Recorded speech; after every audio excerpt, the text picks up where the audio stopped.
La cuisinière a vu sa photo d'enfance dans un cadre dans le manoir du millionnaire et est restée paralysée.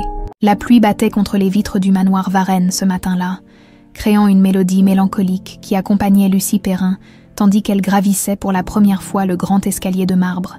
Ses mains tremblaient légèrement, non pas à cause du froid, mais de nervosité. À 29 ans, elle n'avait jamais travaillé dans un endroit aussi imposant. « Respire », se murmura-t-elle. « Ce n'est qu'un boulot de cuisinière, comme les autres. » Mais elle savait que c'était faux. Le manoir Varenne n'était pas simplement une résidence. C'était un monument, avec ses tourelles élancées et son parc immense. La demeure dominait la région depuis des générations. Et son propriétaire, Gérard Varenne, était une légende locale. Un homme à la fortune colossale et au passé tragique. Madame Thérèse Noël, l'intendante qu'il avait engagée la semaine précédente, lui avait expliqué la situation en chuchotant presque. Monsieur Varenne vit seul depuis 24 ans. Il a perdu sa femme et sa petite fille dans un incendie. Ne parlez jamais de ça. Mademoiselle. Jamais. Lucie ajusta le plateau d'argent, sur lequel reposaient la cafetière et les tasses de porcelaine fine, son premier service, apporter le café dans le grand salon, une tâche simple, mais qui lui donnait des sueurs froides, en poussant la porte du salon avec son épaule.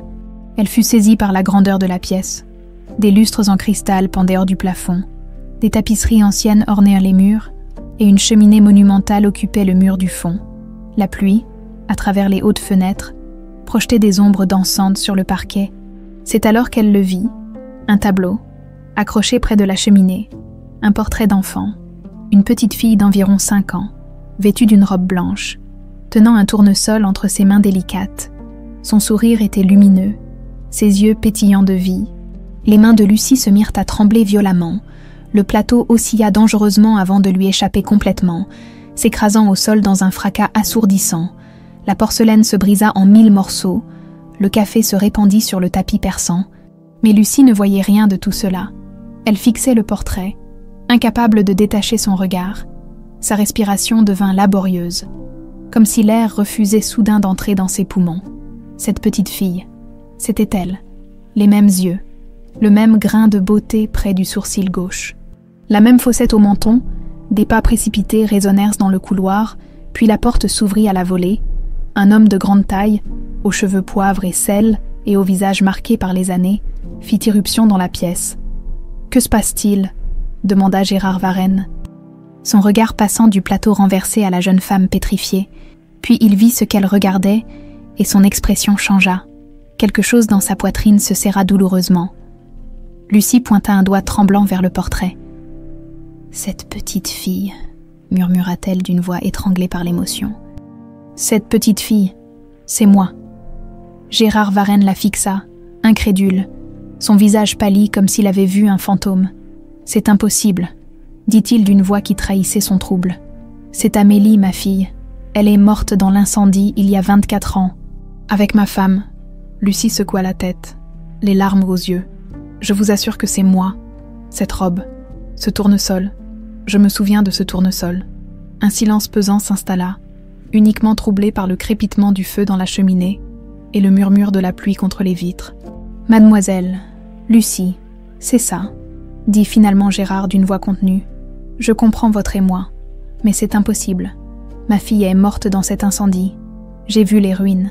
J'ai enterré ce qu'on a pu retrouver. » Mais son regard s'attardait maintenant sur le visage de la jeune femme, remarquant pour la première fois les similitudes troublantes, les mêmes yeux verts en amande, le même grain de beauté. « J'ai grandi dans un orphelinat », expliqua Lucie, sa voix à peine plus forte qu'un murmure. « Je n'ai aucun souvenir clair de mes premières années, juste des fragments. Une grande maison, une femme qui me serrait dans ses bras et... » Elle hésita, comme si les mots suivants lui brûlaient la gorge. « Et l'odeur de la fumée, dans mes cauchemars, toujours la même odeur de fumée. » Gérard chancela légèrement et dut s'appuyer contre le dossier d'un fauteuil. Ce n'était pas possible. Et pourtant, quel âge avez-vous exactement ? Demanda-t-il. 29 ans. J'aurai 30 ans en avril. Et l'orphelinat, Saint-Vincent-de-Paul, à Lyon. J'y suis arrivée à l'âge de 6 ans. Apparemment, on m'a trouvé errant dans la rue, désorienté, avec des brûlures légères, sans papier, sans famille. Les yeux de Gérard s'élargirent. L'incendie avait eu lieu à moins de 100 km de Lyon. Il s'approcha d'elle lentement, comme s'il craignait qu'elle ne s'évapore. Son regard scrutait chaque détail du visage de Lucie. « Vous avez une cicatrice, » dit-il soudain. Sur l'avant-bras droit, une petite marque en forme de croissant. Lucie retroussa machinalement sa manche, révélant exactement ce qu'il décrivait. Une cicatrice pâle en forme de croissant.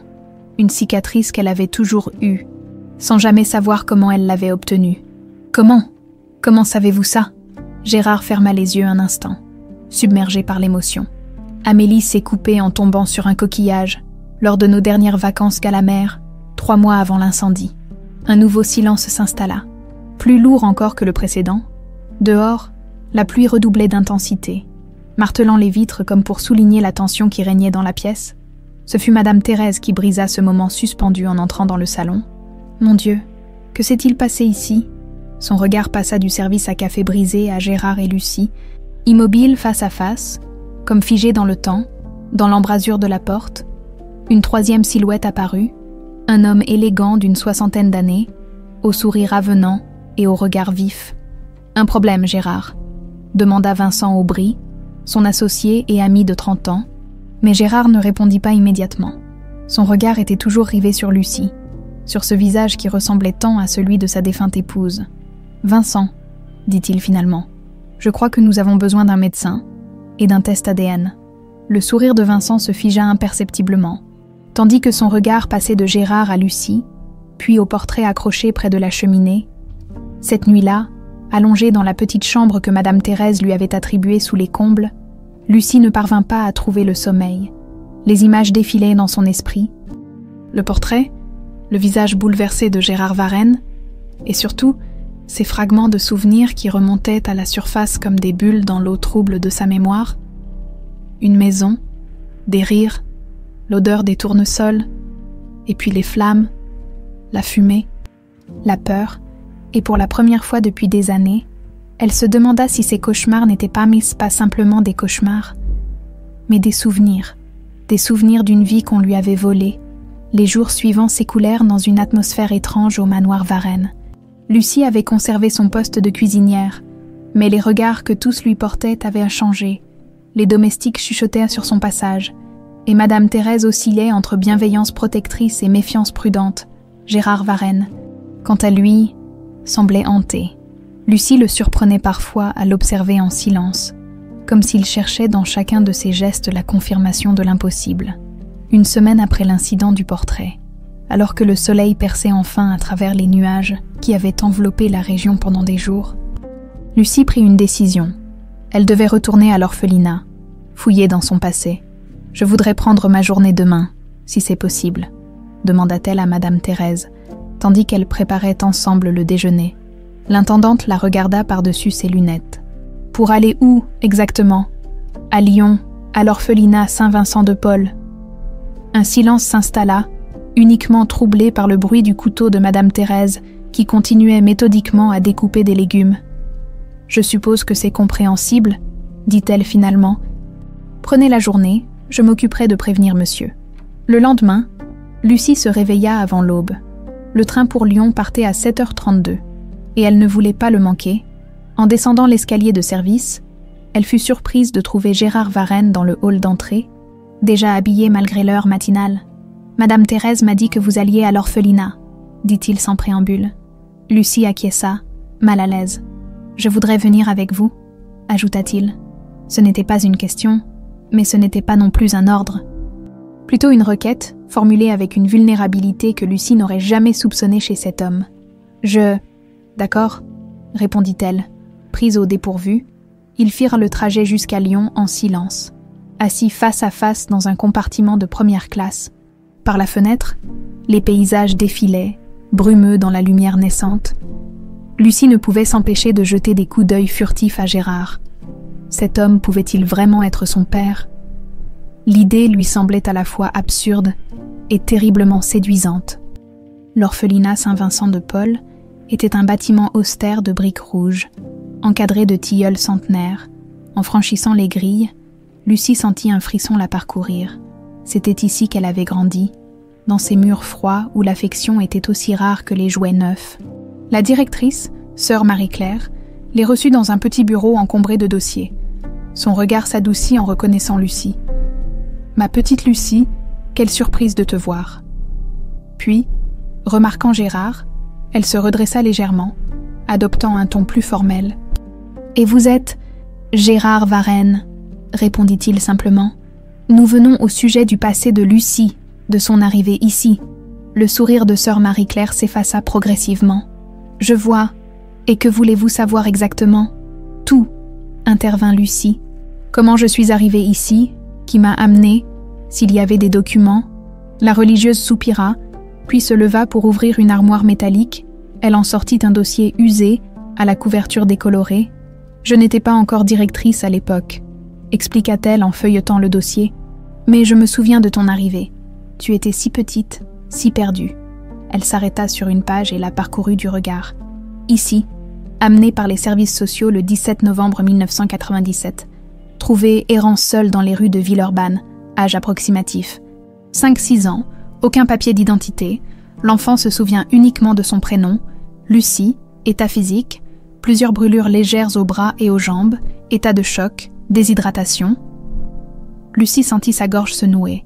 Novembre 1997, l'incendie du manoir Varenne avait eu lieu le 10 novembre 1997. Les dates correspondaient. « Y a-t-il une description de mes vêtements ?» demanda-t-elle, la voix tremblante. Sœur Marie-Claire parcourut la page. Vêtue d'une robe bleue trop grande pour elle, probablement donnée par quelqu'un, chaussures également trop grandes, pas de robe blanche. Donc, pas celle du portrait, mais si quelqu'un l'avait trouvée après l'incendie, il était logique qu'on l'ait changée, et personne n'a jamais cherché à me retrouver. La religieuse secoua la tête. Les services sociaux ont publié ton signalement, comme pour tous les enfants sans identité, mais personne n'est jamais venu te réclamer. Gérard serra les poings si fort que ses articulations blanchirent. « C'est impossible, » murmura-t-il. « J'ai cherché, partout, pendant des mois. » Sœur Marie-Claire le regarda avec compassion. « Monsieur Varenne, croyez-moi, si quelqu'un était venu avec une preuve que Lucie était sa fille, nous l'aurions rendue sans hésiter. Nous ne sommes pas un lieu de détention, mais un refuge. » « Et qui exactement a amené Lucie ici ?» insista Gérard. « Qui des services sociaux ?» La religieuse consulta à nouveau le dossier. « Un certain Thomas Mercier, assistant social à Villeurbanne à l'époque. » Gérard nota le nom dans un carnet. « Je veux voir cet homme, » déclara-t-il. Pendant ce temps, au manoir Varenne, Vincent Aubry fouillait frénétiquement dans le bureau de Gérard. Il avait appris par Madame Thérèse que son ami était parti avec Lucie pour Lyon. Et cette nouvelle l'avait plongé dans un état d'angoisse qu'il peinait à dissimuler. Finalement, il trouva ce qu'il cherchait. Un album photo que Gérard conservait précieusement, il le feuilleta rapidement jusqu'à tomber sur des photos d'Amélie, son sourire, ses yeux, la petite marque près du sourcil. « Merde !» murmura-t-il. La ressemblance avec Lucie était frappante. Indéniable, Vincent referma l'album d'un geste brusque. Il devait agir. Et vite, si Gérard découvrait la vérité, tout ce qu'il avait construit s'effondrerait. Sa réputation, sa fortune, sa liberté même. Il s'empara de son téléphone et composa un numéro qu'il n'avait pas utilisé depuis des années. « C'est moi, » dit-il à voix basse. « Nous avons un problème. Elle est revenue. » De retour de Lyon, Lucie et Gérard voyageaient à nouveau dans le compartiment silencieux du train. Le ciel s'était assombri, annonçant un nouvel orage. « Je suis désolée, » dit soudain Lucie. Cette journée n'a rien donné de concluant. Gérard leva les yeux vers elle. Son regard était différent maintenant, plus déterminé. « Au contraire, » dit-il. « Nous savons maintenant que les dates correspondent, que personne ne vous a officiellement réclamé. Et nous avons un nom, Thomas Mercier. C'est un début. » Il marqua une pause, puis sortit de sa poche intérieure un petit écrin. « J'ai aussi ceci. » Il l'ouvrit, révélant une mèche de cheveux blonds, attachée par un ruban rose. Les cheveux d'Amélie, que sa mère avait gardés après sa première coupe, je les ai apportés pour le test ADN que j'ai demandé. Les résultats devraient arriver dans 1 semaine. Lucie regarda la mèche de cheveux, hypnotisée. Était-il possible que ce soit vraiment ses propres cheveux d'enfant ? « Et si » commença-t-elle, hésitante. « Et si le test est négatif ?» Gérard referma délicatement l'écrin. « Alors nous saurons que cette ressemblance n'est qu'une coïncidence cruelle. Mais j'en doute, Lucie. Plus je vous regarde, plus je vois Amélie. » plus je vois Hélène, ma femme. Cette nuit-là, au manoir, Lucie fit un nouveau cauchemar, mais cette fois, les images étaient plus nettes, plus précises. Elle se voyait, petite, dans une chambre d'enfant. Des flammes léchèrent les murs. La fumée l'étouffait. Une femme criait son nom. Pas Lucie, mais Amélie. Et puis des bras qui l'entraînaient hors de la chambre, à travers une fenêtre, l'air frais de la nuit, et un visage penché sur elle. Un visage qu'elle connaissait, le visage de Vincent Aubry. Elle se réveilla en sursaut, le cœur battant à tout rompre. Ce n'était qu'un rêve, se répéta-t-elle. Un simple rêve, né de l'angoisse et de l'espoir mêlés. Pourtant, en se rendormant, elle ne put chasser l'image de ce visage et le sentiment glaçant qui l'accompagnait. Elle n'est pas celle que vous croyez. Gérard, Vincent Aubry sirotait son cognac, confortablement installé dans l'un des fauteuils en cuir du bureau de son ami. Au dehors, la pluie avait repris, drapant le domaine Varenne d'un voile gris et mélancolique. J'ai fait quelques recherches sur votre cuisinière. Gérard leva les yeux des papiers qu'il étudiait. Son visage, marqué par les années et le chagrin, se ferma imperceptiblement. Des recherches, de quel droit? Vincent posa son verre et se pencha en avant, le regard empreint d'une sollicitude qui semblait sincère. Par amitié, Gérard, je m'inquiète pour vous. Cette ressemblance avec Amélie vous a bouleversé. Je le vois bien, mais vous devez rester lucide. Il sortit de sa serviette en cuir une chemise qu'il posa sur le bureau. Lucie Perrin a travaillé dans 5 restaurants différents en 3 ans. Chaque fois, elle est partie précipitamment, sans préavis. Selon mes informations, elle aurait eu des démêlés avec la justice, de petits larcins, rien de grave. Mais tout de même, Gérard ne toucha pas à la chemise. D'où tenez-vous ces informations? Vincent, j'ai des contacts, vous le savez. Des contacts qui peuvent fabriquer des mensonges. Vincent affecta un air blessé. Je comprends votre méfiance, mon ami, mais je ne fais que me soucier de votre bien-être. Cette fille arrive de nulle part, vous raconte une histoire abracadabrante, et soudain, vous êtes prêt à croire qu'elle est votre fille disparue. C'est, pardonnez-moi, mais c'est de la folie. Gérard se leva et s'approcha de la fenêtre. La pluie dessinait des sillons sur les vitres. Déformant le paysage à l'extérieur, nous avons demandé un test ADN, dit-il finalement. Dans quelques jours, nous saurons avec certitude. Vincent tressaillit imperceptiblement. Un test ADN. Vous n'y pensez pas sérieusement. Pourquoi pas, si elle n'est pas Amélie? Le test le prouvera. Et si elle l'est, sa voix se brisa légèrement. Si elle l'est, alors c'est un miracle que je n'osais plus espérer. Vincent vida son verre d'un trait et se leva, une ombre de contrariété traversant son visage, avant qu'il ne retrouve son expression avenante habituelle. Bien sûr, faites ce test. Mais en attendant, soyez prudent, Gérard. Cette fille pourrait être une opportuniste qui cherche à profiter de votre vulnérabilité. Après le départ de Vincent, Gérard resta longtemps devant la fenêtre. Contemplant la pluie, les paroles de son ami avaient semé le doute dans son esprit. Et si Lucie n'était qu'une menteuse habile, et si elle avait découvert l'existence d'Amélie et orchestré cette rencontre? Une légère frappe à la porte interrompit ses réflexions. Madame Thérèse entra, portant un plateau avec une théière fumante. « Je vous ai apporté du thé, monsieur. Vous semblez soucieux ?» Gérard lui offrit un sourire fatigué. « Merci, Thérèse. Vous êtes toujours attentionnée. » L'intendante hésita un instant, puis se décida à parler. « Monsieur, à propos de mademoiselle Lucie, j'ai surpris monsieur Aubry en train de fouiller dans ses affaires ce matin, pendant qu'elle préparait le déjeuner. » Gérard se raidit. Vincent fouillait dans les affaires de Lucie. « Oui, monsieur, dans sa chambre, quand je l'ai interrogé, il a prétendu chercher, oh, je ne sais plus, une babiole quelconque, mais son comportement était étrange. » Gérard fronça les sourcils. Vincent et lui étaient amis depuis plus de 30 ans. Ils avaient traversé ensemble les pires épreuves, notamment l'incendie qui avait emporté Hélène et Amélie. Sans Vincent, Gérard n'aurait peut-être pas survécu à cette tragédie. « Merci, Thérèse, je parlerai à Vincent. » Mais il ne le ferait pas tout de suite. D'abord, il devait vérifier certaines choses par lui-même. Pendant ce temps, Lucie s'activait dans la cuisine du manoir, préparant le dîner du soir. Ses gestes étaient imprécis, mécaniques, mais son esprit était ailleurs. Elle repensait à son cauchemar, à ce visage de Vincent Aubry penché sur elle. Pourquoi cet homme qu'elle connaissait à peine apparaissait-il dans ses rêves? « Vous semblez préoccupée, mademoiselle Perrin. » Lucie sursauta. Madame Thérèse se tenait dans l'encadrement de la porte, l'observant de ses yeux perçants. « Je réfléchissais, c'est tout. » L'intendante s'approcha et baissa la voix. « Méfiez-vous de monsieur Aubry. Il pose beaucoup de questions sur vous. » Lucie sentit un frisson parcourir son échine. Quel genre de questions? D'où vous venez exactement? Qui étaient vos références avant de venir ici? Des questions qui ne sont pas de son ressort. Madame Thérèse hésita, puis ajouta. Je ne devrais pas vous dire cela, mais il a essayé de dissuader monsieur de faire ce test ADN. Il prétend que vous êtes une arnaqueuse qui cherche à profiter de la fortune des Varenne. Lucie posa brusquement son couteau. La colère montait en elle. Mêlée d'une peur sourde qu'elle ne s'expliquait pas. Pourquoi ferait-il ça?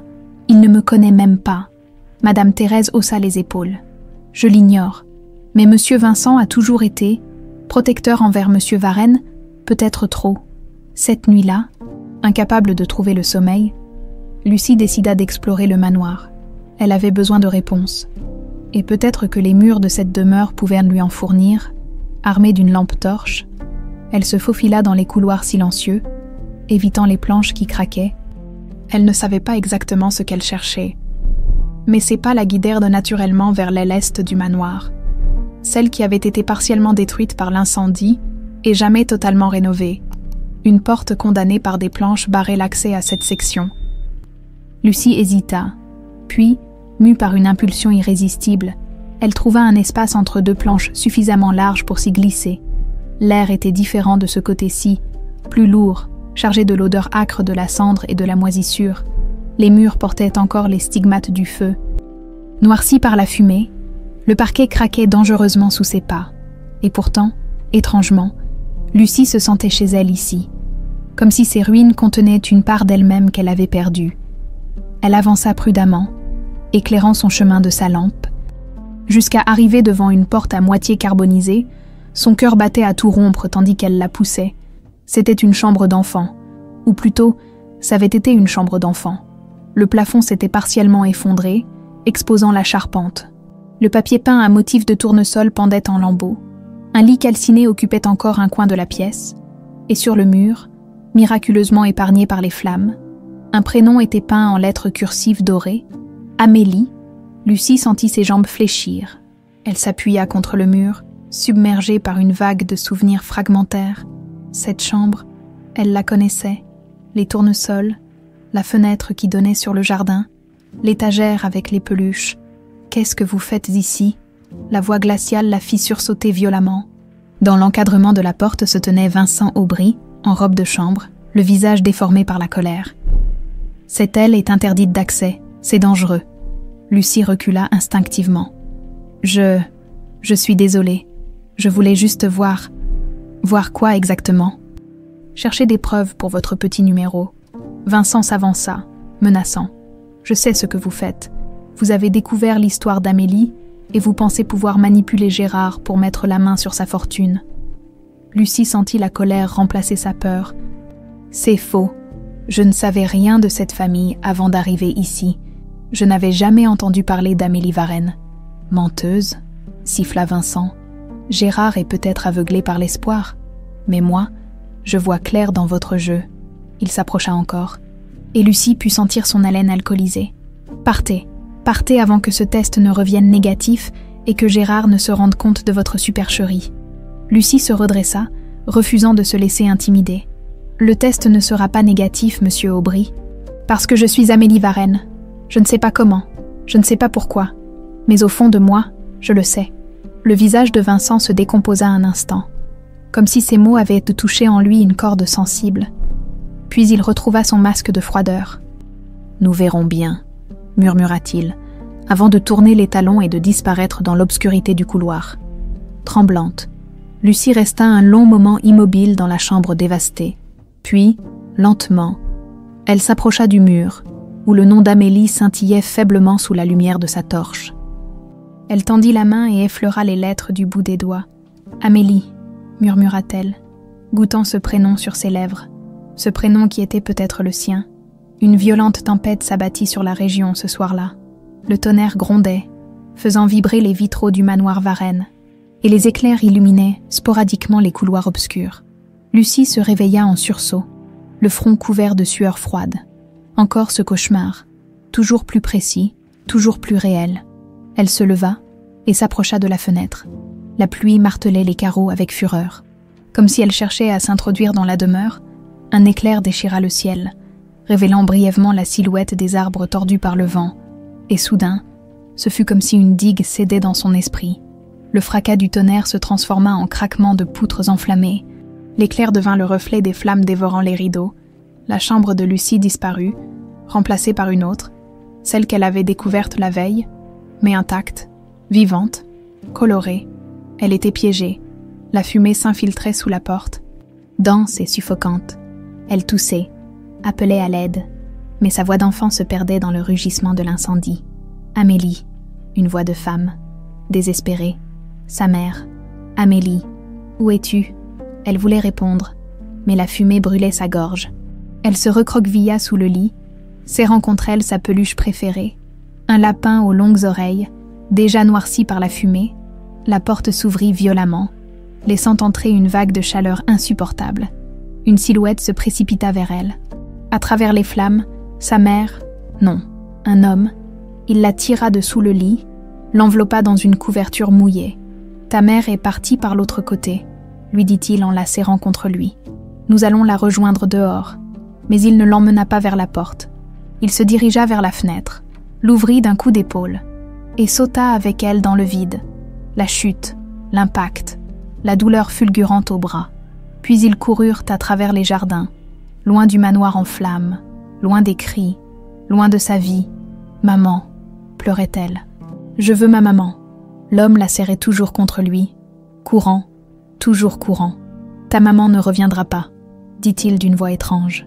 Elle est partie pour toujours, et son visage dans la lueur des flammes lointaines. « Mademoiselle Perrin, mademoiselle. » Lucie revint brusquement à la réalité.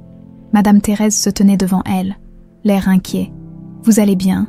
Vous étiez comme absente. » Lucie réalisa qu'elle était toujours devant la fenêtre, les mains crispées sur le rebord, les joues couvertes de larmes.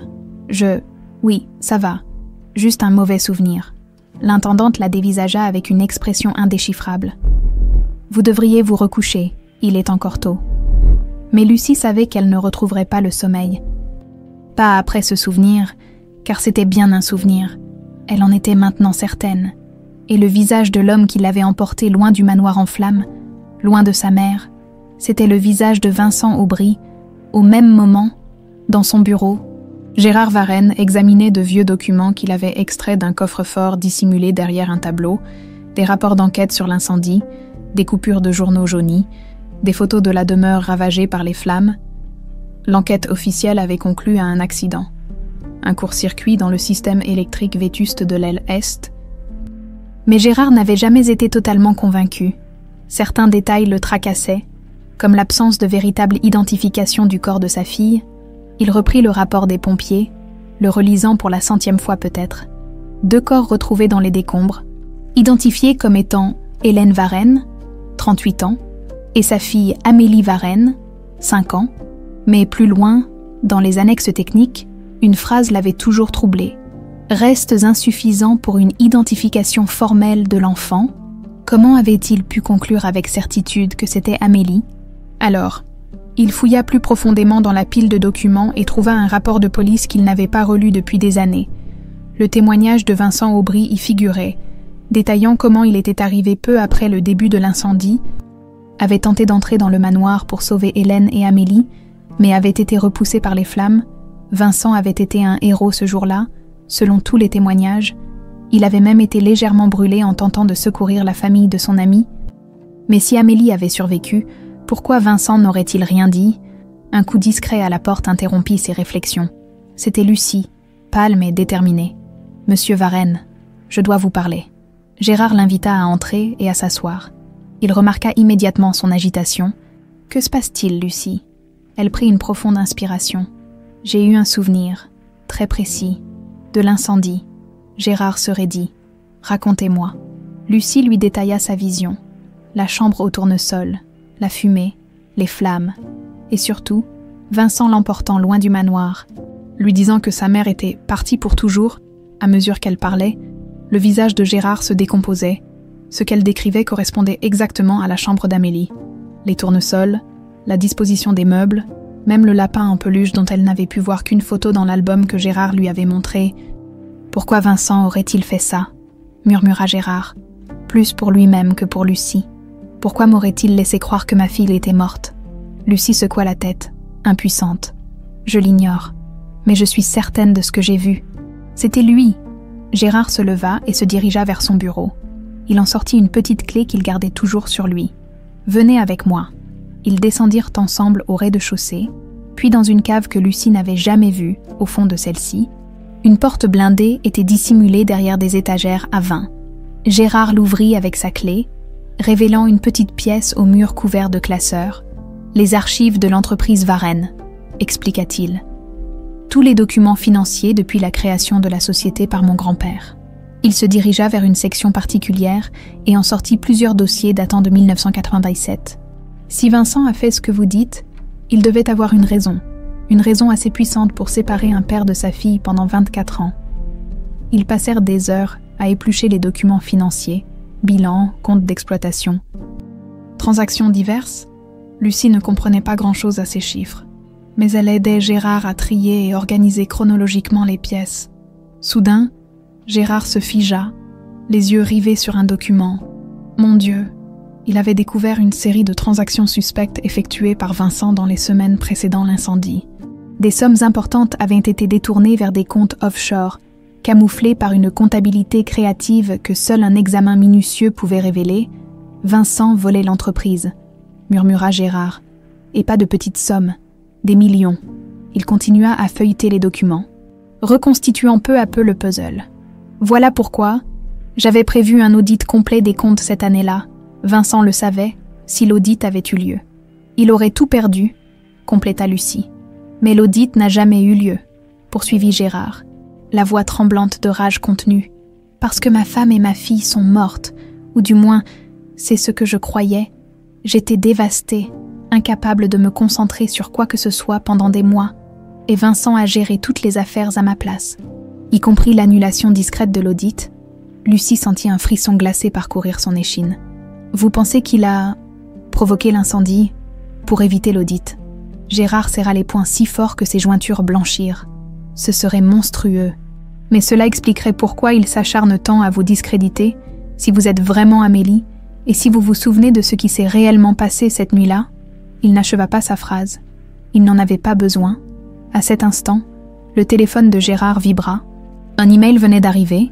Du laboratoire chargé du test ADN, Gérard ouvrit le message d'une main tremblante, ses yeux parcoururent rapidement le texte, puis il releva la tête vers Lucie, le visage transformé par l'émotion. « Correspondance positive à 99,9%, dit-il d'une voix étranglée. « Vous êtes ma fille, vous êtes Amélie, Lucie, non, Amélie, sentit les larmes couler sur ses joues. C'était réel, tout était réel, les souvenirs, les cauchemars, cette sensation constante d'être une étrangère dans sa propre vie. Il faut appeler la police, dit-elle, leur montrer tout ça. Mais Gérard secoua la tête. Pas encore. Vincent est puissant. Il a des relations. Nous avons besoin de preuves plus solides sur l'incendie lui-même. Nous devons retrouver ce Thomas Mercier, l'assistant social qui vous a amené à l'orphelinat. Et surtout, il s'interrompit, regardant sa fille avec une intensité nouvelle. Surtout, nous devons être prudents. Si Vincent se sent menacé, s'il comprend que nous savons, il n'acheva pas sa phrase. Il n'en avait pas besoin, car Vincent Aubry n'était plus simplement un ami qui avait trahi sa confiance. C'était un meurtrier qui avait tué sa femme et volé 24 ans de la vie de sa fille. Un homme capable de tout. La pluie avait cessé, laissant place à un ciel d'une limpidité presque irréelle. Les gouttes d'eau sur les feuilles scintillaient, comme autant de diamants sous le soleil timide qui perçait entre les nuages. Dans le petit salon du manoir Varenne, Lucie, désormais Amélie, contemplait ce spectacle, perdue dans ses pensées. Tout avait changé en quelques jours. Son identité, son passé, son avenir. Une semaine auparavant, elle n'était qu'une cuisinière sans attache ni histoire. Aujourd'hui, Elle était l'héritière d'une des plus grandes fortunes de la région. Et la fille d'un homme dont la vie avait été brisée par son meilleur ami. La porte s'ouvrit doucement. Gérard entra, tenant une grande enveloppe Kraft. « J'ai retrouvé Thomas Mercier », annonça-t-il sans préambule. Il a quitté les services sociaux il y a 15 ans. Il vit maintenant à Marseille, où il tient une petite librairie. Amélie se leva d'un bond. « Vous lui avez parlé ?»« Pas encore. J'ai engagé un détective privé, il a localisé Mercier et recueilli ses informations. » Gérard tapota l'enveloppe. « Nous partirons demain pour Marseille. Et Vincent, il ne trouvera pas suspect que nous partions ensemble. » Une ombre passa sur le visage de Gérard. Vincent est à Paris pour 3 jours. Une réunion d'affaires, ça nous laisse le champ libre. Il s'approcha de sa fille et, avec une hésitation qui trahissait sa pudeur émotionnelle, posa une main sur son épaule. « Comment vous sentez-vous, Amélie ?» Elle sourit, encore mal à l'aise avec ce prénom qui était pourtant le sien. « C'est étrange, comme si je vivais dans un rêve. Ou plutôt, comme si je venais de me réveiller d'un long cauchemar. » Gérard hocha la tête, compréhensif. Les souvenirs reviennent-ils, par fragments, des images, des sensations, mais rien de très cohérent, sauf pour cette nuit-là. Son regard se durcit. Je me souviens parfaitement de Vincent me portant loin du manoir, de sa voix me disant que ma mère était partie pour toujours, et je me souviens de la peur, une peur si intense qu'elle m'a suivi pendant 24 ans. Gérard serra les poings, tentant de contenir sa rage. Nous établirons la vérité, et Vincent paiera, je vous le promets. Il quitta la pièce, laissant Amélie à ses pensées. Elle attendit quelques minutes, s'assurant qu'il s'était éloigné, puis se dirigea vers l'aile ouest du manoir, celle où se trouvait le bureau personnel de Vincent. Elle savait qu'elle prenait un risque. Vincent était peut-être à Paris, mais le manoir comptait de nombreux domestiques, si quelqu'un la surprenait en train de fouiller dans les affaires du bras droit de Gérard. Mais elle devait savoir, elle devait trouver des preuves. Le bureau était verrouillé, bien sûr. Amélie sortit de sa poche un petit étui contenant des outils qu'elle avait empruntés au jardinier. Elle n'avait jamais crocheté de serrure, mais elle avait vu faire dans un film, après plusieurs tentatives infructueuses, elle entendit enfin le déclic libérateur. Le bureau de Vincent était impeccablement rangé, trop rangé, peut-être, comme si son propriétaire craignait qu'on y découvre quelque chose. Amélie commença méthodiquement sa recherche, examinant chaque tiroir, chaque classeur, prenant soin de tout remettre exactement en place. Au bout d'1 heure, elle n'avait rien trouvé d'intéressant. Vincent était prudent, trop prudent. Elle s'apprêtait à abandonner quand son regard fut attiré par un détail curieux. Le tapis sous le bureau présentait une légère surélévation. Presque imperceptible, Amélie se mit à genoux et tâta l'endroit. Une lame du parquet semblait différente des autres. Avec précaution, elle glissa un coupe-papier dans l'interstice et souleva la lame. Dessous se trouvait une petite cachette contenant une clé USB et une enveloppe jaunie. Les mains tremblantes, Amélie ouvrit l'enveloppe. Elle contenait des photos de l'incendie, des clichés que Gérard n'avait jamais vus, pris depuis l'extérieur du manoir en flammes. Et sur l'une d'elles, en arrière-plan, presque dissimulée par les arbres, on distinguait une silhouette, un homme tenant ce qui semblait être un bidon. Amélie glissa les photos et la clé USB dans sa poche et remit soigneusement la lame en place. Elle quitta le bureau en veillant à le verrouiller derrière elle, puis se dirigea vers la chambre de Gérard. Il était au téléphone quand elle entra sans frapper. Voyant son expression, il s'excusa auprès de son interlocuteur et raccrocha.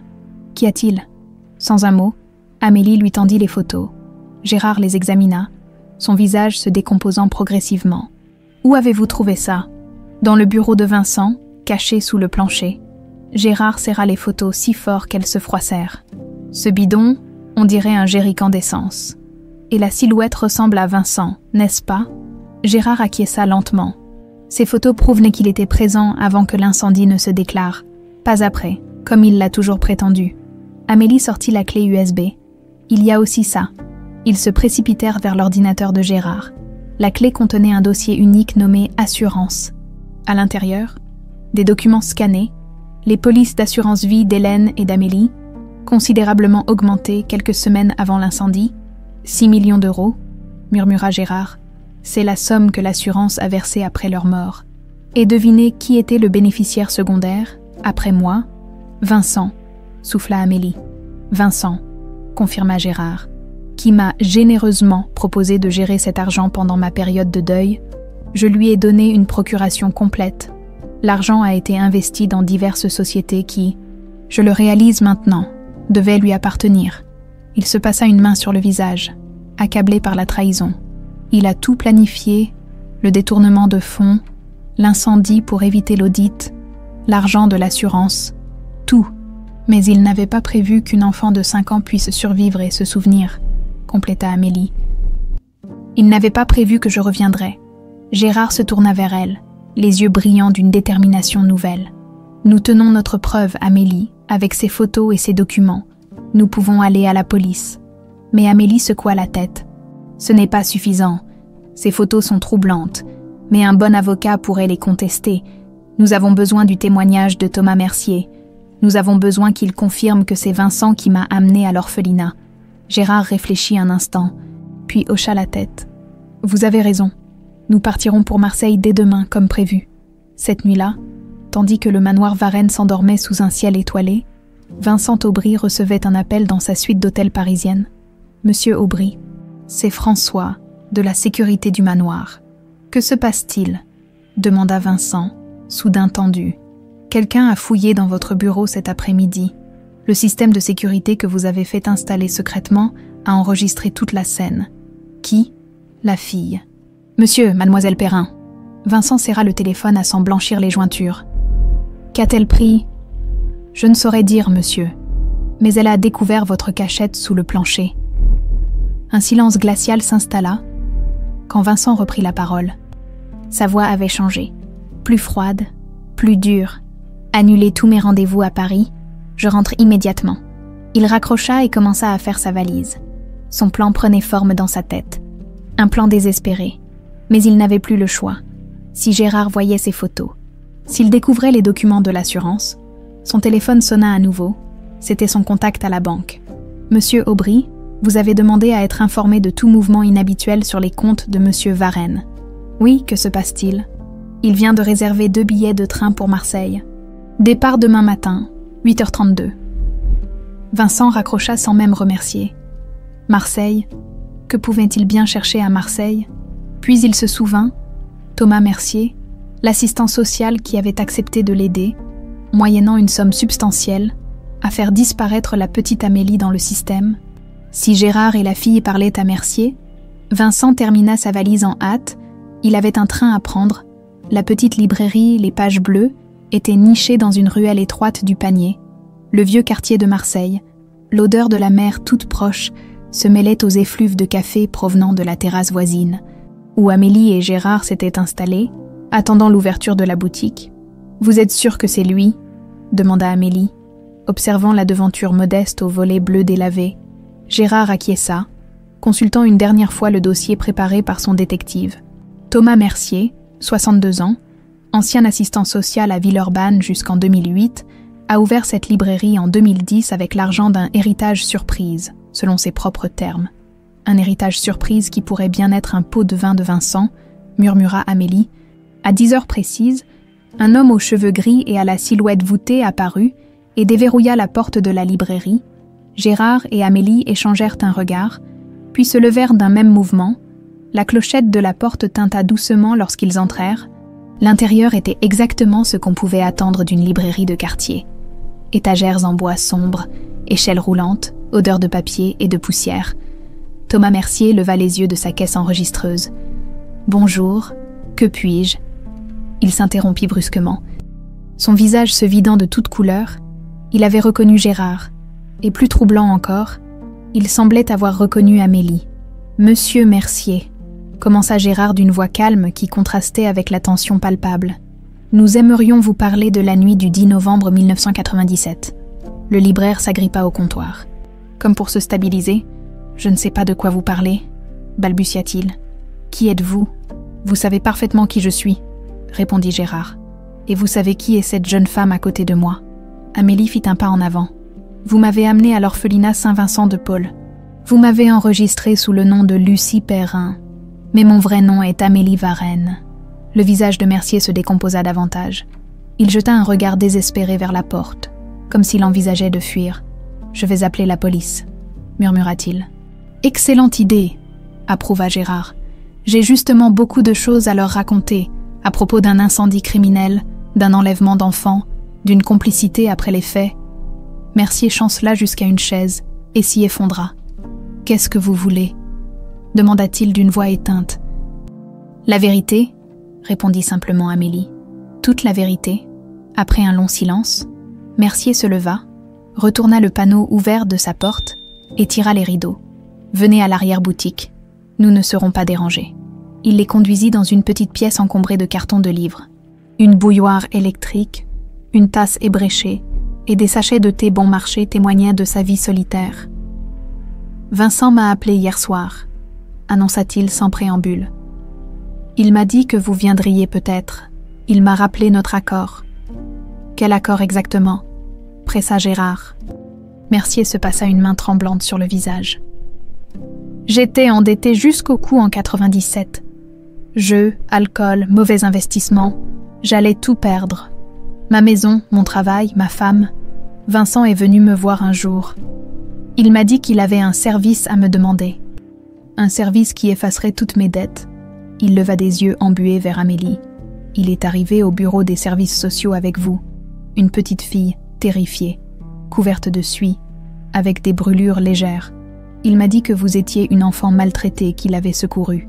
Mais que la procédure officielle prendrait trop de temps, il voulait que je vous place directement dans un orphelinat, loin de votre famille abusive. Et vous l'avez cru ?»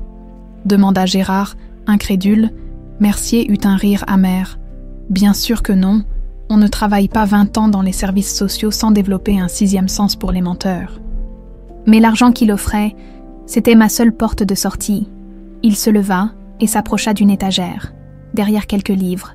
Il dévoila un petit coffre-fort qu'il ouvrit d'une main mal assurée. Il en sortit une enveloppe jaunie qu'il tendit à Gérard. « J'ai gardé ça comme une assurance, au cas où Vincent tenterait un jour de se retourner contre moi. » L'enveloppe contenait plusieurs documents. Une copie du rapport d'entrée à l'orphelinat, des photos d'Amélie enfant prises visiblement juste après l'incendie, et plus incriminant encore, un chèque signé de la main de Vincent, avec pour motif « Consultation privée, dossier Varenne. Vincent a fait disparaître le corps d'une autre enfant dans l'incendie », expliqua Mercier, la voix tremblante. « Je ne sais pas comment il s'est procuré ce corps, mais c'est ce qui a permis de conclure à la mort d'Amélie. » Gérard sentit ses jambes fléchir sous le poids de cette révélation. Il s'appuya contre le mur, le souffle court. « Un enfant inconnu est mort à la place de ma fille. » Mercier baissa les yeux, incapable de soutenir le regard accusateur de Gérard. Vincent a tout planifié dans les moindres détails. L'incendie devait servir à dissimuler les détournements de fonds qu'il avait effectués dans votre entreprise, mais il ne voulait pas de mort. Hélène et Amélie devaient être absentes ce soir-là. Mais nous sommes rentrés plus tôt que prévu, murmura Amélie, des fragments de souvenirs remontant à la surface. Maman avait mal à la tête. Nous avons écourté notre visite chez ma tante. Vincent a paniqué, confirma Mercier. Il est entré dans le manoir pour vous sauver toutes les deux, mais il n'a pu atteindre que vous, Amélie, pour Madame Varenne. C'était déjà trop tard. Un silence pesant s'abattit sur la pièce, uniquement troublé par la respiration laborieuse de Gérard. Luttant pour contenir sa rage et sa douleur. « Pourquoi ne pas avoir ramené Amélie après l'incendie ?» demanda-t-il enfin. « Pourquoi cette mascarade ?»« La peur », répondit Mercier. Vincent réalisa que s'il vous ramenait Amélie, vous seriez certes soulagé, mais vous poseriez des questions. Comment avait-elle survécu? Pourquoi n'aviez-vous pas été prévenu immédiatement? Et surtout, que faisait Vincent sur les lieux avant l'arrivée des secours? Il se tourna vers Amélie. De plus, vous aviez vu quelque chose. Vous ne cessiez de répéter. L'homme avec le bidon a mis le feu à la maison. Vincent ne pouvait pas prendre le risque que vous parliez. Amélie sentit un frisson glacé lui parcourir l'échine. Ce fragment de mémoire était resté profondément enfoui pendant toutes ces années. Mais maintenant, il remontait clairement à la surface. L'homme avec le bidon, Vincent, vous avez permis à un meurtrier de s'en tirer, accusa Gérard, sa voix vibrant de colère contenue. Vous avez aidé à séparer un père de sa fille pendant 24 ans. Mercier baissa la tête, accablé par la honte. Je n'ai aucune excuse. L'argent. J'étais désespéré. Vous témoignerez ? Demanda Amélie. Devant la police ? Devant un tribunal ? Le libraire hocha lentement la tête. Oui, Il est temps que tout cela s'arrête. Ils quittèrent la librairie 1 heure plus tard, emportant avec eux les documents fournis par Mercier. Des preuves accablantes contre Vincent, le témoignage du libraire serait la pièce maîtresse de l'accusation. Sur le chemin de la gare, Amélie remarqua que Gérard semblait étrangement silencieux. « À quoi pensez-vous » demanda-t-elle doucement. « À ta mère, » répondit-il. « À Hélène, elle adorait Marseille. Tu sais, nous y avons passé notre lune de miel. » Il s'arrêta et contempla la mer scintillant au loin. « Vincent lui a volé 24 ans de vie. Il t'a volé ton enfance, et à moi. Il m'a tout pris. » Amélie glissa sa main dans celle de son père. Un geste simple, mais qui signifiait tout. « Pas tout, » dit-elle. « Je suis là maintenant. » Ils reprirent leur marche vers la gare, ignorant la silhouette qui les observait depuis une voiture garée à distance.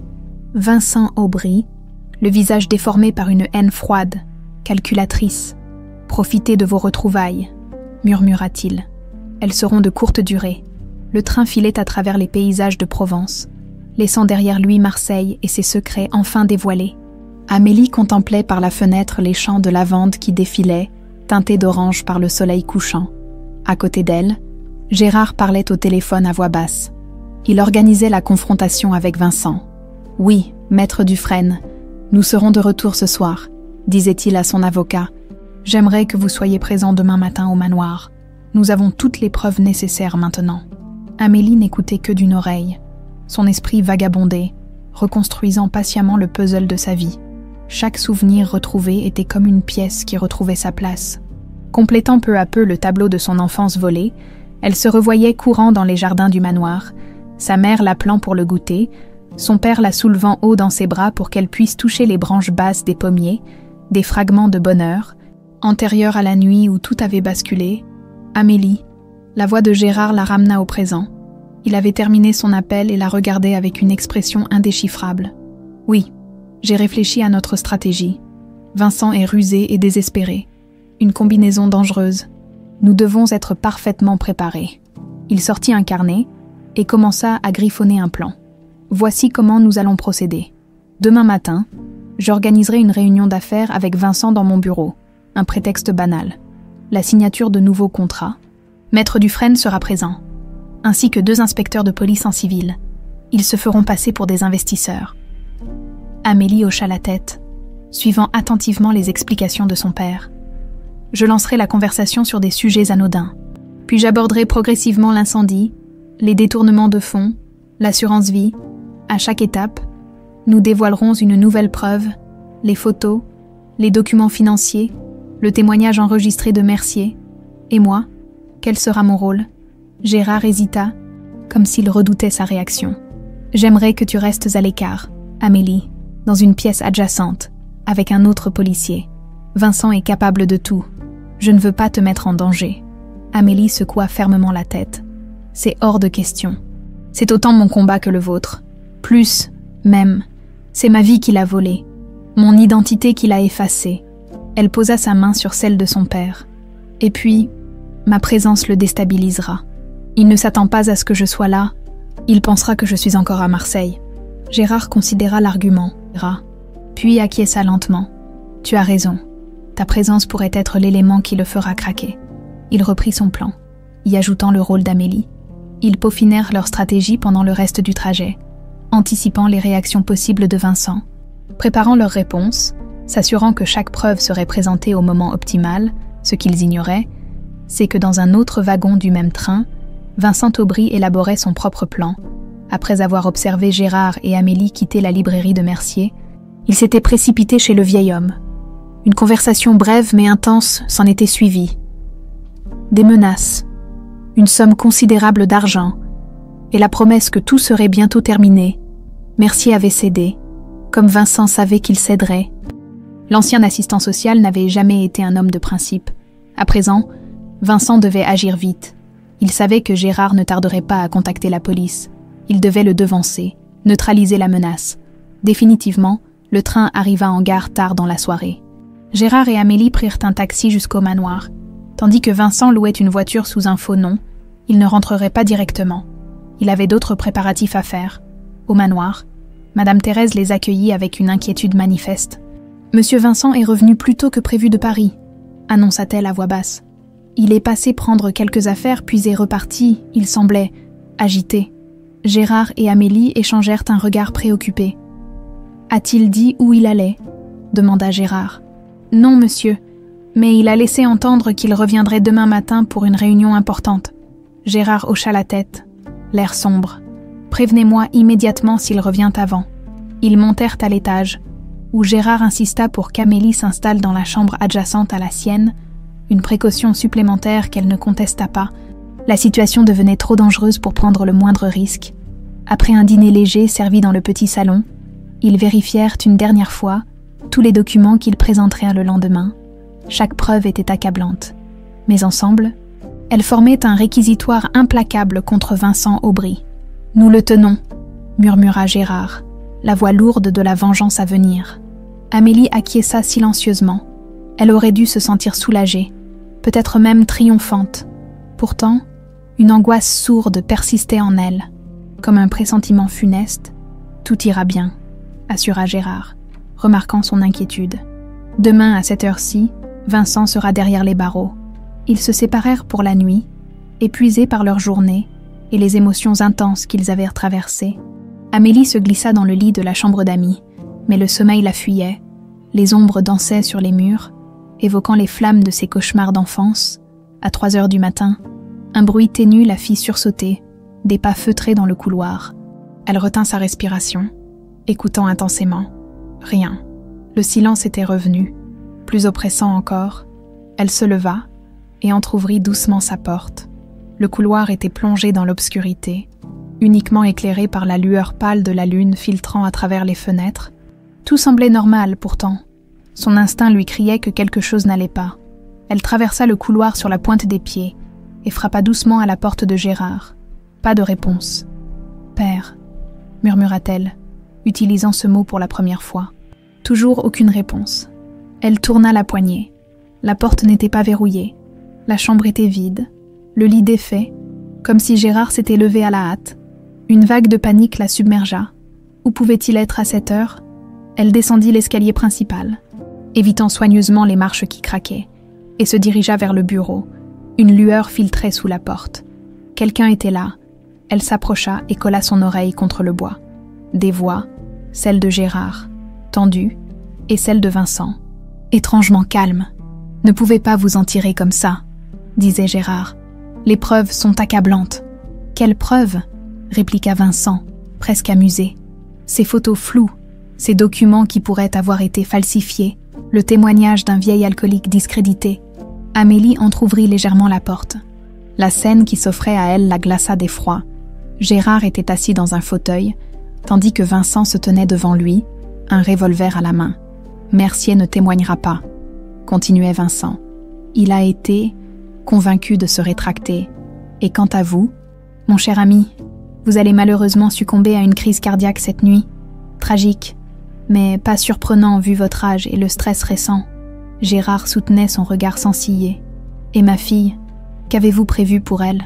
Vincent eut un sourire glacial. « Un terrible accident, j'en ai peur.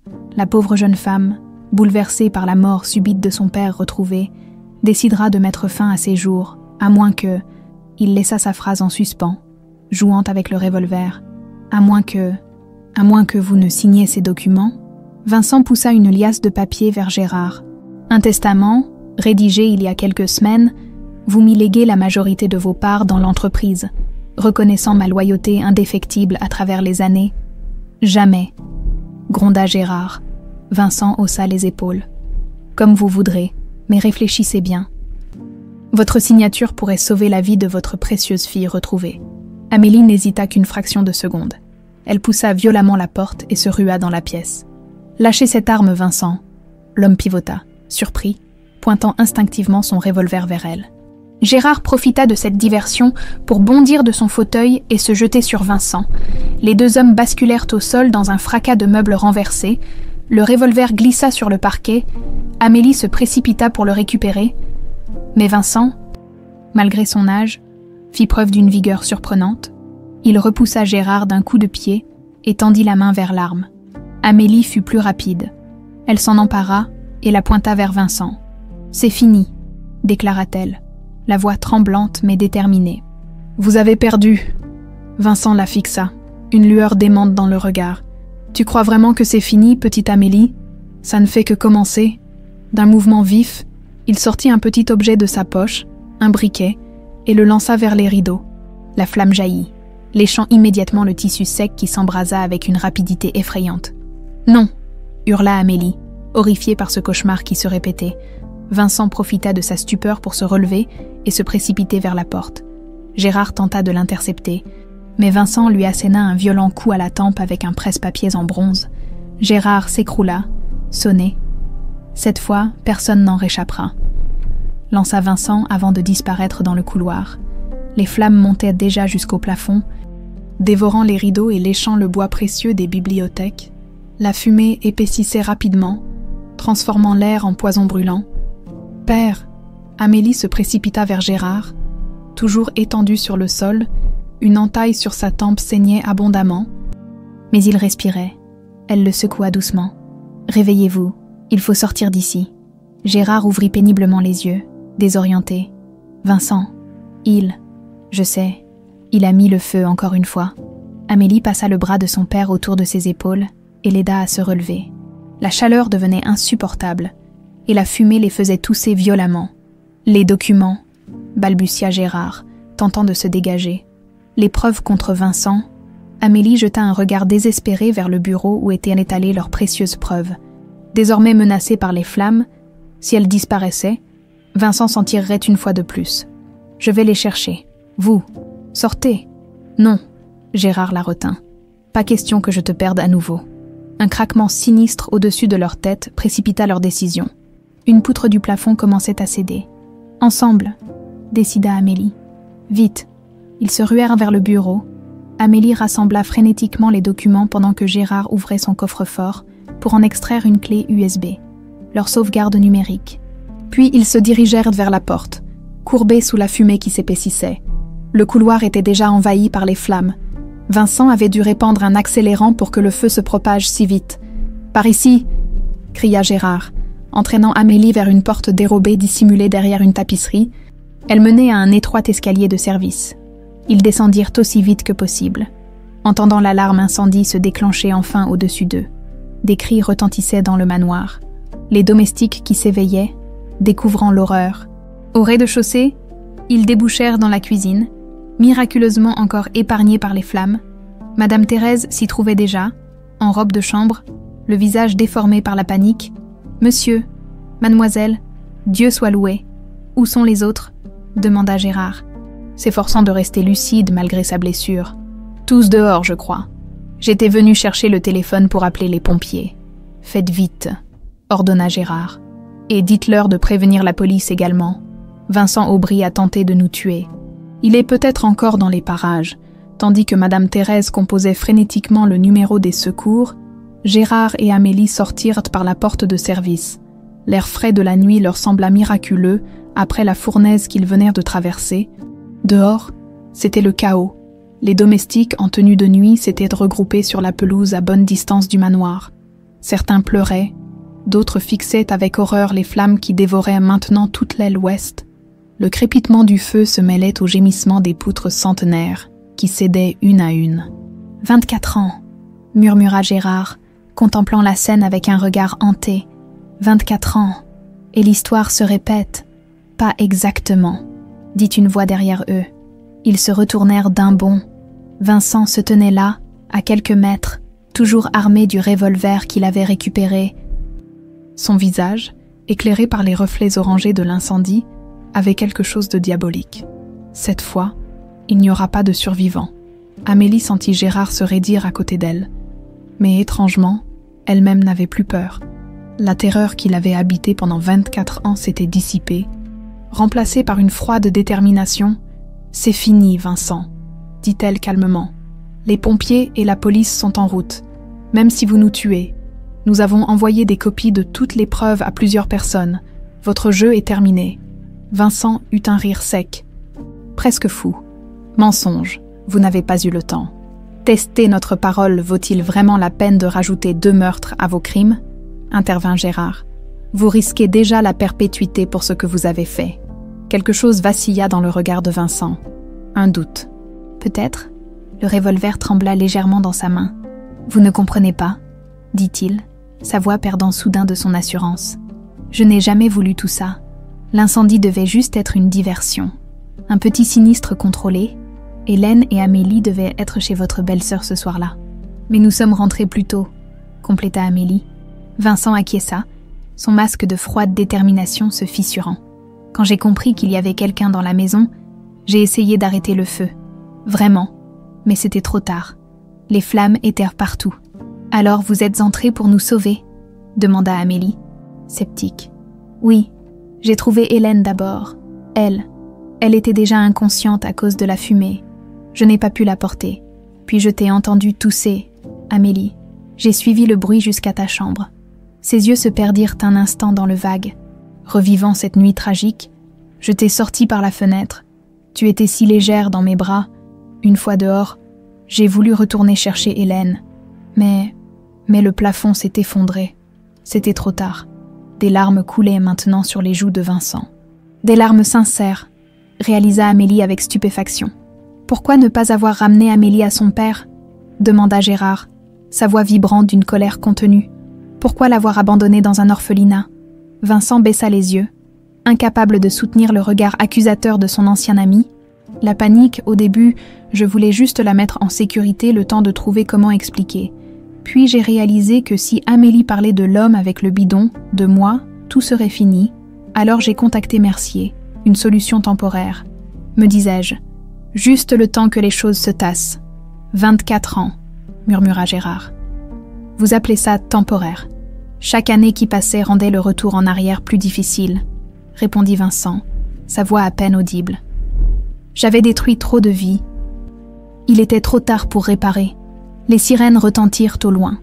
Les pompiers, la police, approchant rapidement, Vincent jeta un regard désespéré vers la route, puis vers le manoir en flammes, et enfin vers le revolver dans sa main. « Je n'ai jamais voulu tuer personne, » dit-il, sa voix se brisant. « Je voulais juste sauver ma carrière, ma réputation.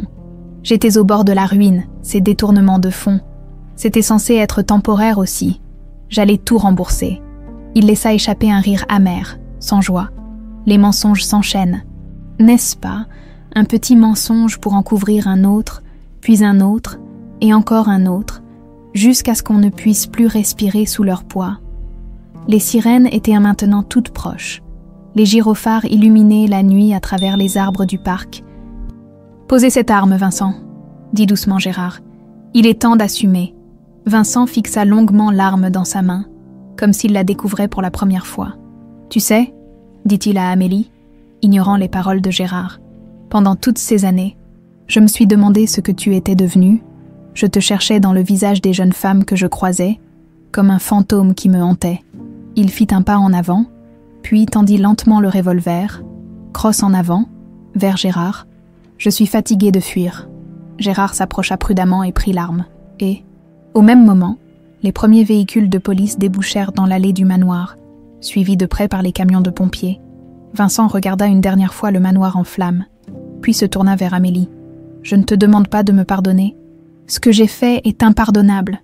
Mais je veux que tu saches que j'ai pensé à toi chaque jour de ces 24 années. » Puis il se tourna vers les policiers qui accouraient et tendit ses mains pour qu'on lui passe les menottes. « Vincent Aubry, » dit-il d'une voix claire, « je souhaite confesser l'incendie criminel du manoir Varenne en 1997, ayant causé la mort d'Hélène Varenne, ainsi que l'enlèvement et la séquestration d'Amélie Varenne. » Tandis que les policiers l'emmenaient, Vincent jeta un dernier regard à Gérard et Amélie, debout côte à côte devant le manoir de leur enfance dévoré par les flammes pour la seconde fois.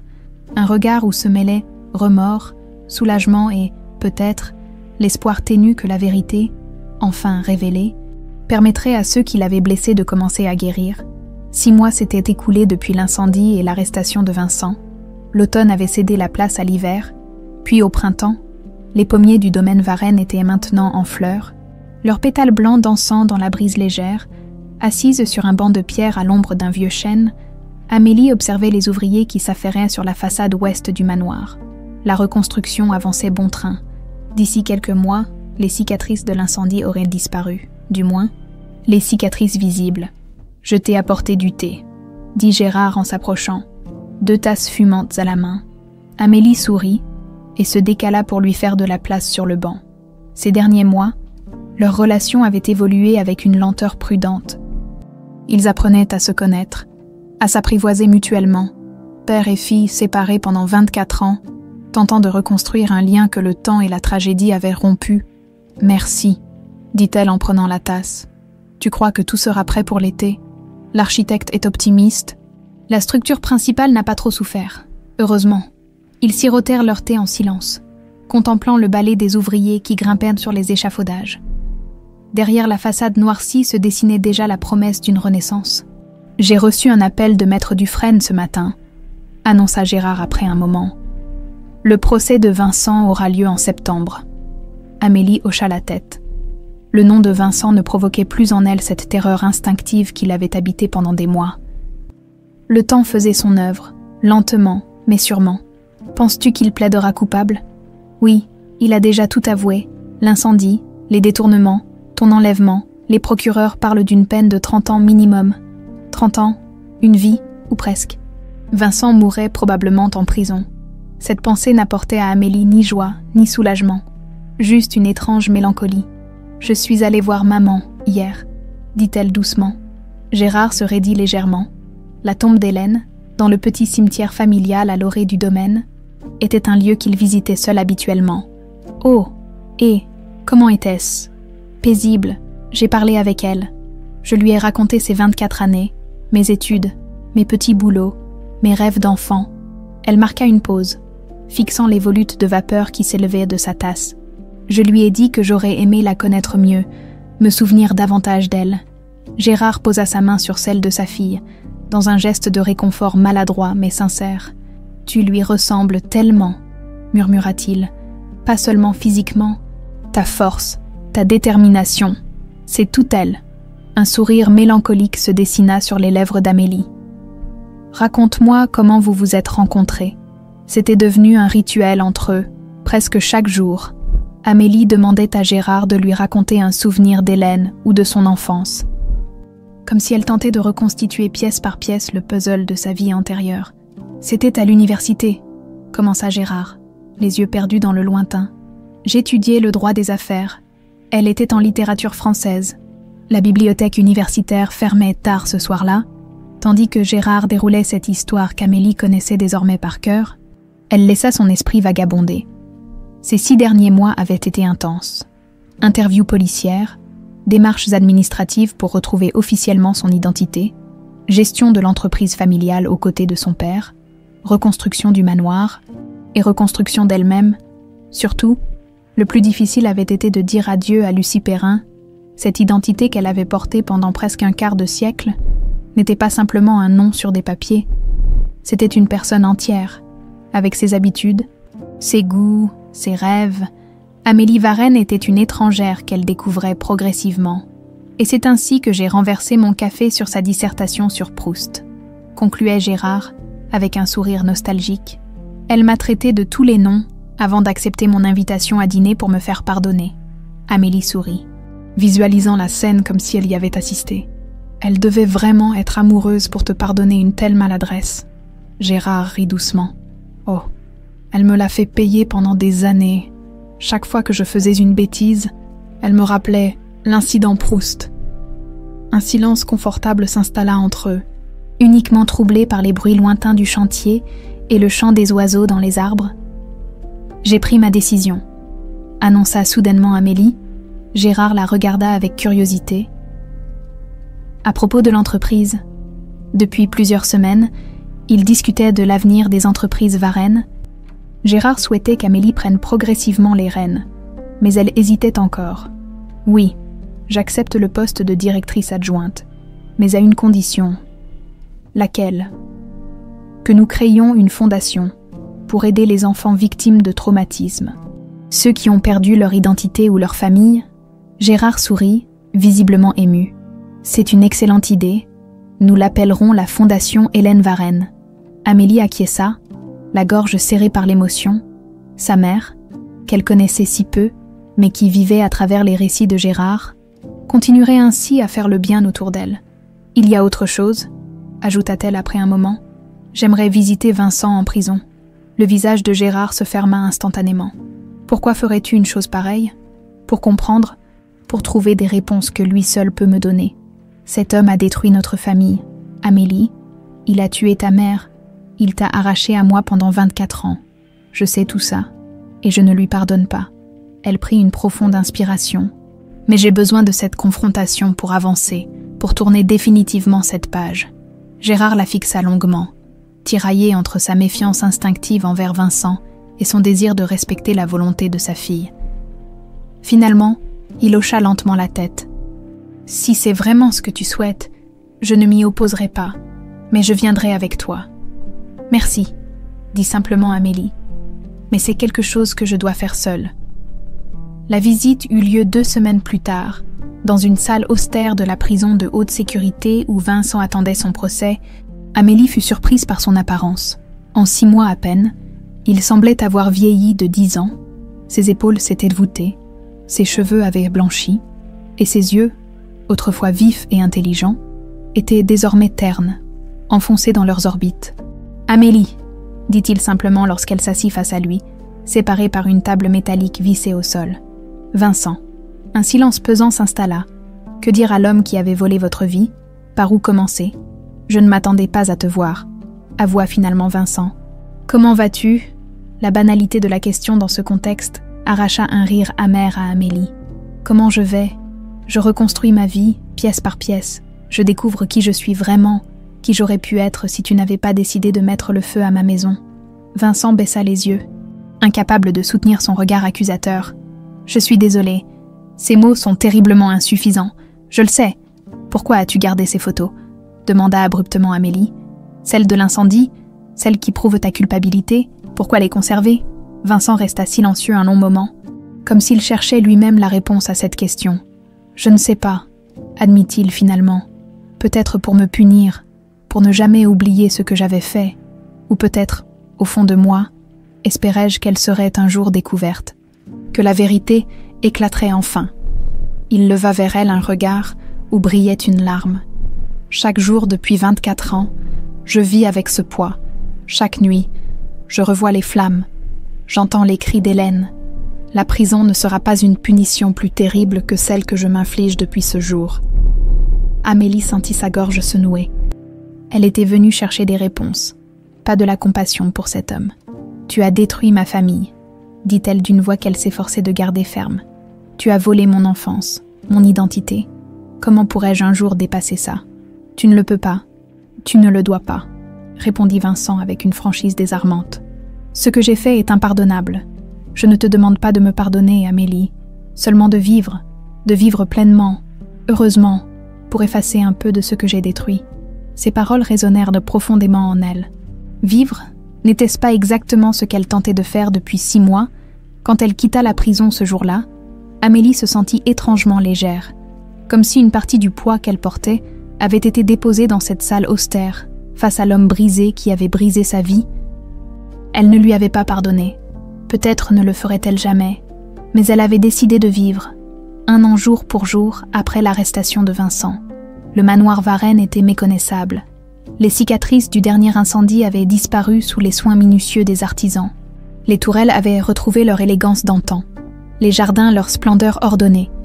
Et au cœur de ces jardins, un champ de tournesol s'épanouissait, leur visage doré tourné vers le soleil d'été. Amélie Varenne, vêtue d'une robe légère, marchait pieds nus parmi ces fleurs géantes. Leurs tiges robustes formaient un labyrinthe naturel où elle aimait se perdre pour réfléchir. Ce champ n'existait pas dans son enfance. C'était sa création, son empreinte personnelle sur le domaine familial. « Mademoiselle !» appela une voix au loin. « Monsieur Varenne vous cherche. » C'était Jacques, le nouveau majordome. Madame Thérèse avait pris sa retraite 3 mois plus tôt, épuisée par les événements des dernières années. Elle vivait désormais dans un petit cottage à l'orée du domaine, où Amélie lui rendait visite chaque semaine. « J'arrive », répondit Amélie. Elle émergea du champ de tournesol et remonta l'allée principale jusqu'au manoir, dans le grand salon, reconstruit à l'identique, mais avec une luminosité nouvelle. Gérard l'attendait, accompagnée d'un homme en costume qu'elle reconnut immédiatement. « Maître Dufresne » salua-t-elle en lui serrant la main. Quelle surprise! L'avocat inclina la tête avec respect, ses traits semblèrent motivés par la fatigue. « Je viens directement du tribunal », annonça-t-il. Le verdict est tombé. Un frisson parcourut l'échine d'Amélie. Le procès de Vincent s'était déroulé ces 2 dernières semaines. Ni elle ni Gérard n'y avaient assisté. Leurs témoignages avaient été recueillis en amont, et ils avaient préféré prendre leur distance avec cette épreuve. « Et » demanda Gérard tendu. « 30 ans de réclusion criminelle, sans possibilité de libération conditionnelle avant 20 ans. » Un silence pesant s'abattit sur la pièce. 30 ans. Vincent aurait près de 90 ans à sa sortie, s'il vivait jusque-là. « C'était attendu », dit finalement Gérard. Étant donné la gravité des faits, Amélie s'approcha de la fenêtre, contemplant les jardins baignés de soleil. La nouvelle n'éveillait en elle ni satisfaction ni soulagement, juste une vague mélancolie. « Il y a autre chose », reprit Maître Dufresne. « Vincent souhaite vous voir tous les deux. Il dit avoir une dernière révélation à faire. » Gérard fronça les sourcils. « Quelle révélation ? Il a déjà tout avoué. Il refuse de parler à quiconque d'autre que vous. » Amélie se retourna, croisant le regard inquiet de son père. « Nous irons », décida-t-elle, une dernière fois. La prison était glaciale, malgré la chaleur estivale qui régnait à l'extérieur. Vincent attendait dans la même salle austère où Amélie l'avait rencontré 6 mois plus tôt. Il semblait encore plus diminué, comme si chaque jour de procès avait aspiré un peu plus sa vitalité. « Gérard, Amélie, merci d'être venus. » Gérard ne répondit pas. Se contentant de s'asseoir face à son ancien ami, le visage fermé, Amélie prit place à côté de son père, observant attentivement l'homme qui avait détruit leur famille. « Qu'avez-vous de si important à nous dire, Vincent ?» demanda-t-elle doucement. Vincent prit une profonde inspiration, comme pour rassembler son courage. « Il y a une chose que je ne vous ai jamais dite, une chose que je n'ai révélée ni aux enquêteurs, ni au tribunal. » Il se pencha légèrement en avant, baissant la voix. « Je n'ai pas agi seul cette nuit-là. » Gérard se raidit, soudain plus attentif. « Que voulez-vous dire ? L'incendie était mon idée, oui, mais quelqu'un d'autre savait. Quelqu'un qui m'a aidé à préparer la Libye, à organiser la disparition d'Amélie. » Un silence pesant s'installa, uniquement troublé par le bourdonnement des néons au plafond. « Qui ?» demanda finalement Amélie, la gorge serrée. Vincent hésita, jetant un regard presque apeuré vers la porte fermée. « Charles Meunier !» Gérard blêmit visiblement. « Charles, mon cousin Charles. » Vincent acquiesça lentement. « Il était au courant de mes malversations financières. En fait, il y a participé. Une partie de l'argent détourné lui revenait. »« C'est absurde !» protesta Gérard. « Charles vit en Suisse depuis des années. Il n'a jamais été impliqué dans la gestion de l'entreprise. Justement, sa position d'actionnaire passif était parfaite pour notre arrangement. Il touchait sa part sans jamais apparaître dans les transactions douteuses. » Amélie observait son père, dont le visage reflétait un mélange de confusion et d'incrédulité. « Charles est mon dernier parent vivant, » murmura-t-il. « Il est venu nous soutenir après l'incendie. Il s'interrompit brusquement, comme frappé par un souvenir. Il a proposé de m'aider à gérer l'entreprise pendant mon deuil. Avec vous, Vincent. » Vincent hocha la tête, l'air sombre. « Et il a disparu mystérieusement quelques mois plus tard, n'est-ce pas ? Juste après avoir reçu une somme considérable lors de la restructuration de l'entreprise. » Gérard passa une main tremblante sur son visage, tentant d'assimiler cette nouvelle trahison. « Pourquoi me dire ça maintenant, Vincent ? Pourquoi avoir protégé Charles pendant toutes ces années, même durant votre procès ?» Un sourire amer se dessina sur les lèvres pâles de Vincent. « Par loyauté, peut-être, ou par peur. Charles a toujours été impitoyable, et puis, à quoi bon entraîner quelqu'un d'autre dans ma chute ? J'étais déjà perdu. » Il se redressa légèrement, ses yeux retrouvant un peu de leur éclat d'antan. « Mais maintenant que justice a été rendue, je voulais que vous sachiez toute la vérité. Charles vit toujours à Genève, sous une identité à peine modifiée. Il possède une galerie d'art sur la rue du Rhône. » Amélie sentit la main de son père serrer la sienne sous la table. « Pourquoi devrions-nous vous croire ?» demanda-t-elle. « Vous nous avez menti pendant 24 ans ?» Vincent soutint son regard sans ciller. « Parce que je n'ai plus rien à perdre ou à gagner, Amélie. Parce que la vérité est le seul cadeau que je puisse encore vous offrir. » Il glissa une main dans la poche de sa chemise de prisonnier et en sortit une petite clé USB qu'il poussa vers eux. « Tous les emails, tous les transferts d'argent entre Charles et moi, j'ai tout gardé. au cas où il tenterait un jour de se retourner contre moi, une assurance, en quelque sorte. Gérard prit la clé, l'examinant comme s'il s'agissait d'un objet potentiellement dangereux. « Je ne sais pas si je veux ouvrir cette boîte de Pandore, » murmura-t-il. « N'avons-nous pas assez souffert ? » « C'est à vous de décider, » répondit Vincent. « Mais la vérité a le mérite de libérer.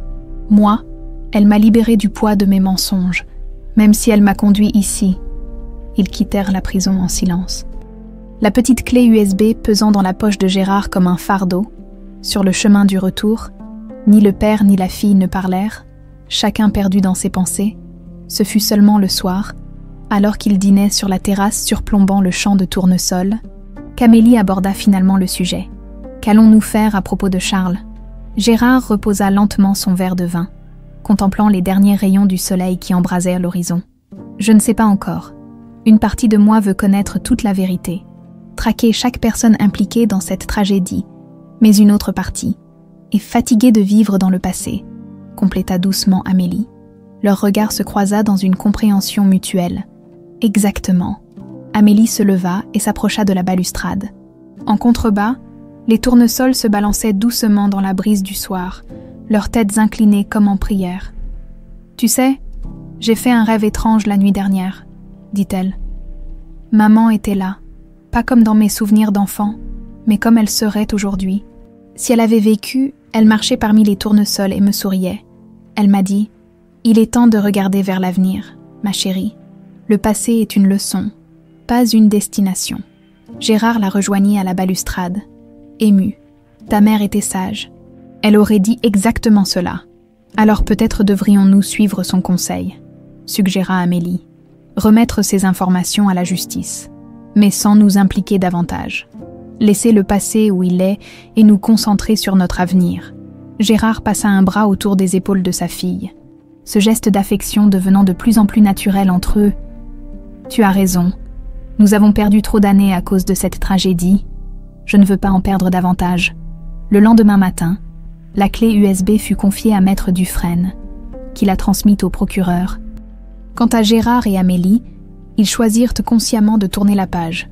1 an plus tard, alors que l'été touchait à sa fin, Amélie installait son chevalet au milieu du champ de tournesol.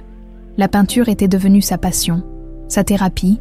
Elle y excellait, révélant un talent hérité de sa mère qu'elle n'aurait jamais découvert sans ces événements tragiques. Sur la toile prenait forme un tableau représentant 2 silhouettes de dos, un homme et une femme, marchant main dans la main à travers un champ de tournesol. Leurs visages n'étaient pas visibles, mais leur posture exprimait tout ce qu'il y avait à dire. La douleur surmontée, les épreuves traversées, et surtout, l'espoir qui les guidait désormais. Gérard, qui s'était approché silencieusement, contempla l'œuvre par-dessus l'épaule de sa fille. « C'est magnifique, » murmura-t-il. « Tu as le don d'Hélène. » Amélie sourit sans cesser de peindre. « C'est pour accrocher à côté du portrait de la petite fille au tournesol, » expliqua-t-elle, pour montrer que l'histoire ne s'arrête pas à la tragédie, qu'elle continue, différente mais tout aussi belle. Gérard hocha la tête, ému. Un début et une continuation, plutôt qu'une fin, exactement. Et tandis que le soleil commençait à décliner, baignant le champ de tournesol d'une lumière dorée, père et fille restèrent ainsi, unis dans ce moment de paix durement gagné. Le passé ne serait jamais effacé, mais l'avenir, désormais, leur appartenait pleinement.